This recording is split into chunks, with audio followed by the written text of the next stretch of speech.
Au TEP à tous les amis.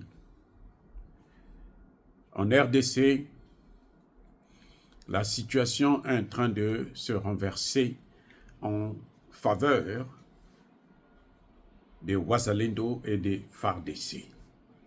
Là, encore, la SADC, les forces de la SADC ne sont pas totalement opérationnelles.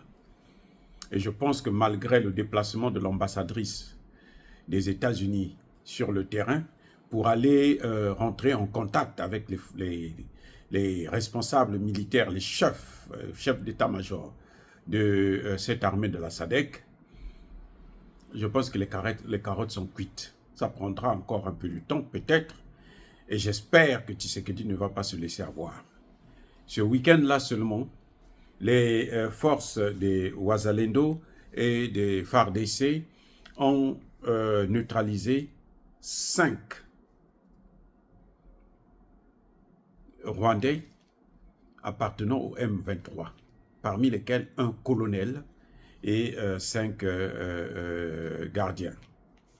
Ça, c'est dans la ville de Bambo. Après, ils sont passés dans la ville de Rousekera. Là, il y a eu 3 morts encore du côté des Rwandais. Quand les Rwandais tuent, ce sont des civils. Ils viennent dans un village, ils massacrent les gens aveuglement parce qu'ils ont perdu la raison, ils ont perdu la capacité de se battre correctement.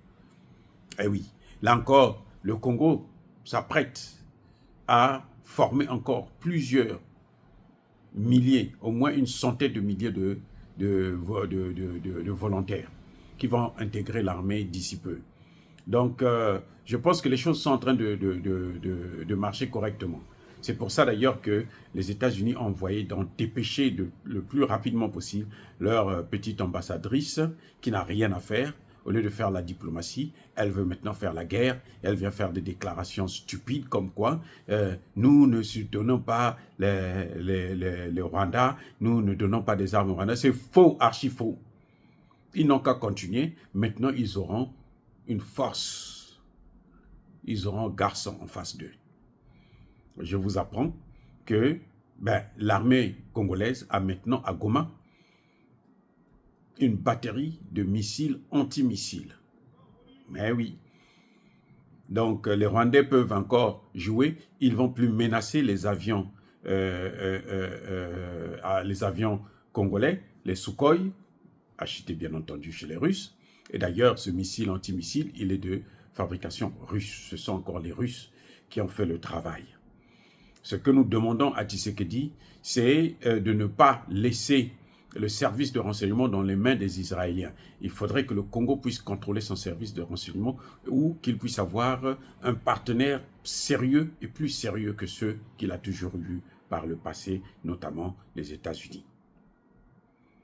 Il y a eu de sérieux combats hier, lundi, à Mufuni, à Shanga, non loin dans le sud de Saké plutôt, et les Wazalendo sont en train de mettre cette armée à mal. La mort est rentrée du camp de M23 et de l'armée rwandaise. Ça fait beaucoup de dégâts. Actuellement, c'est Kagame qui demande, qui sollicite maintenant une négociation avec Tshisekedi. Mais j'espère que Tshisekedi, qui au moment où nous parlons se trouve en Angola, n'aura pas cédé pour prendre un face-à-face, pour accepter un face-à-face avec Kagame. Il n'en a plus besoin parce que trop, c'est trop. Il y a un temps pour tout. Il y a un temps pour négocier, il y a un temps maintenant pour faire la guerre. Les forces de la SADC ne sont pas venues là-bas pour jouer. Et Tshisekedi a l'avantage, c'est que parmi les forces de la SADC, vous avez l'Afrique du Sud. L'Afrique du Sud, c'est un pays africain. Donc l'Afrique du Sud peut rentrer à l'intérieur. Personne ne peut reprocher à l'Afrique du Sud d'aider Tshisekedi. Mais tout le monde doit reprocher aux États-Unis, à la France, la Grande-Bretagne, le Canada et les autres, y compris l'Union européenne qui vient de signer des accords pour l'exploitation depuis le Rwanda des matières premières volées par Kagame au Congo. On n'a plus besoin de négocier avec de tels partenaires parce que ce sont des traîtres. Ça, c'est la haute trahison. Même si les États-Unis viennent dire non, nous, on ne finance pas, ce sont eux, justement, qui sont derrière. C'est pour ça qu'ils n'ont jamais pensé prendre des sanctions contre le Rwanda. Mais nous allons les pousser à prendre ces sanctions ou nous allons détruire l'armée rwandaise. Je salue encore une fois de plus les Wazalendo, je salue encore une fois de plus les FARDC. C'est vrai que nous avons un problème, c'est que l'armée congolaise est très, très, très infiltrée. Eh oui, par les Rwandais. On vient d'arrêter un candidat à la députation pour le parti de Jean-Paul Mbemba, Jean-Pierre Mbemba, le vice-premier ministre du Congo, vice-premier ministre sortant. Et ce candidat-là, vous savez quoi? Il était prêt. Il travaillait pour Kagame. Donc il voulait rentrer au Sénat, et plutôt à l'Assemblée nationale, juste pour servir les intérêts de Kagame. Dieu merci, il a été arrêté, il a été interpellé, il a été mis à découvert, il est humilié et pour lui c'est fini. Eh oui. Et il y a beaucoup de gens comme ça, y compris dans l'armée. C'est ce qui rend la tâche très difficile pour le président Tshisekedi.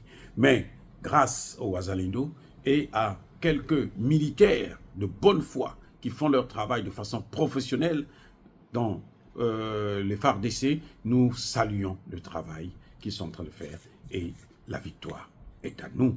La victoire est aux panafricanistes. La victoire est du côté de la raison. C'est pour ça que M. Kagame doit se plier. M. Tshisekedi doit maintenir sa position pour ne pas négocier avec Kagame.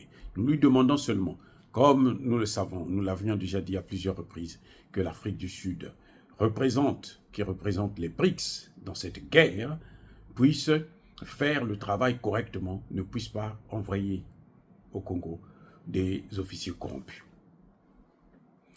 Soyez bénis, abondamment bénis par le Dieu des Kémites et par nos ancêtres angélisés.